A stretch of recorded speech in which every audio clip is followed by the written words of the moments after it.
যদি একবার এইভাবে গরুর মাংস রান্না করে খেয়ে দেখেন, সারা জীবন মুখে স্বাদ লেগে থাকবে। Hello everyone, this is me Rita Rakshita. আসসালামু আলাইকুম। আশা করি সবাই ভালো আছেন। আলহামদুলিল্লাহ, আপনাদের দোয়া এবং ভালোবাসায় আমিও অনেক ভালো আছি। আজকে গরুর মাংসটা একটু অন্য ধরনের বা অন্য স্টাইলের করে দেখাবো। এই মাংসটা আমি রান্না করব অনেক বেশি শুকনো মরিচ দিয়ে। শুকনো মরিচটা আমি সুন্দর করে কাট করে আমি এখানে প্রায় 4 কেজির মতো গরুর মাংস নিয়েছি। আমি গরুর মাংসটা সুন্দর করে ধুয়ে নিলাম। এখন অয়েল দিয়ে দেখেন আমি কি পরিমাণ শুকনো মরিচ দিয়েছি। আপনারা চাইলে আরো বেশিও দিতে পারেন, কমও দিতে পারেন। আর এই রান্নাটাই একটু পেঁয়াজের পরিমাণটা কিন্তু একটু বেশি লাগবে। এখন আমি পরিমাণ মতো আদা রসুন মিক্সড বাটা অ্যাড করে নিব। এখানে দিয়ে দিচ্ছি জিরের গুঁড়া, ধনিয়ার গুঁড়া এবং আছে গোলমরিচের গুঁড়া। এখানে আমি মশলার ভিডিওটা আপনাদেরকে করে দেখাতে পারিনি, সেই টাইমটাই আমার বেবি আমার পায়ের কাছে একদম চলে আসছিল।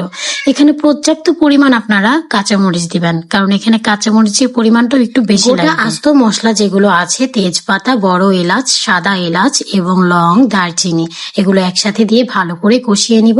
এই পর্যায়ে দিয়ে দিলাম আমি আমার ধুয়ে রাখা গরুর মাংসগুলো।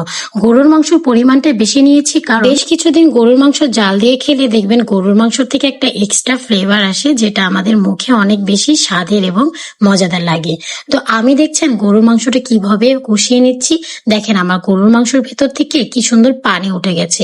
এই পানিটা দিয়ে আমি কিন্তু গরুর মাংসটা সম্পূর্ণ কষিয়ে নিব। এই পর্যায়ে আপনাদের সাথে আমি আমার লাইফের একটা ছোট্ট গল্প শেয়ার করি।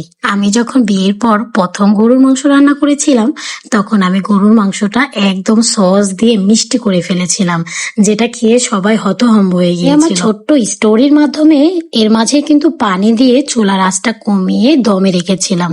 দমে দিয়ে রাখতে হবে কিন্তু এই মাংসতে, না হলে কিন্তু মাংস সফট হবে না। এই যে দেখেন আমার মাংসর নিচ থেকে কতটা পরিমাণ তেল উঠেছে। এই পর্যায়ে আমার মাংস রান্না ইটস এ অসম্ভব লেভেলের জুসি এবং জাস্ট ওয়াও একটা টেস্ট হয়েছে মাংসটা দেখতে যতটা লোভনীয়, খেতেটা কিন্তু অসম্ভব স্বাদের হয়েছে।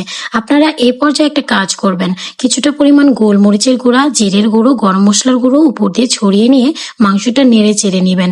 এতে কি হবে, একটা এক্সট্রা ফ্লেভার কাজ করবে। আজকের এই রান্না করা মাংস দিয়ে আপনারা চাইলে পোলাও, খিচুড়ি এবং কি রুটি দিয়েও খেতে পারেন। আমরা আজকে খিচুড়ি দিয়ে খাবো। আর মাংসটা কি পরিমাণ সফট হয়েছে সেটাই আপনাদেরকে দেখাবো। এই যে দেখেন মাংসটা অসম্ভব লেভেলের সফট হয়েছে, মুখে দিবেন তো গলে যাবে।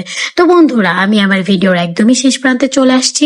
আপনারা যে বা যারা আমার ভিডিওগুলো নিয়মিত দেখেন তাদেরকে অসংখ্য ধন্যবাদ। আমার ভিডিওগুলো আপনারা লাইক, কমেন্ট, শেয়ার দিয়ে অবশ্যই ভালোবাসা দিয়ে পাশে থাকবেন। আবার নতুন কোনো ভিডিওতে দেখা হবে, ততক্ষণে আল্লাহ হাফেজ।